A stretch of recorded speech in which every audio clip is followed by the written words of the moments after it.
Simple వచ్చేసాను sir.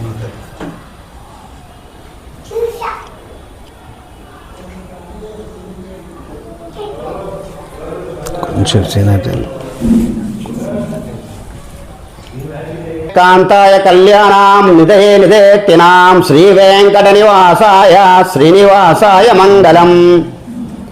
ఈ October 20వ తారీఖు కరీంనగర్ పెద్ద ఫంక్షన్ హాల్లో శ్రీనివాసుల ద్వితీయ వార్షికోత్సవం ఘనంగా జరుగుతున్నది.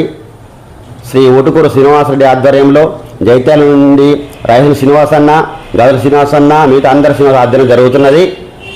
ప్రపంచంలో ఎక్కడా లేని విధంగా శ్రీనివాస నామాలయంతో ఒక దిక్కు కలిసి అత్యంత చాలా బాధాకరమైన రోగమైన తలసేమియా వ్యాధిగ్రస్తులకు రక్తం సేకరించడానికి, మిగతా సామాజిక కార్యక్రమాలు పాలు పంచుకోవడానికి ఏర్పడ్డ గ్రూపే ఈ యొక్క శ్రీనివాస సమ్మేళనము. కాబట్టి ఆనాడు అందరూ కూడా కుల మతాలకు ప్రాంతాలకు అతీతంగా అహం అన్నీ విడిచిపెట్టుకొని అందరూ కూడా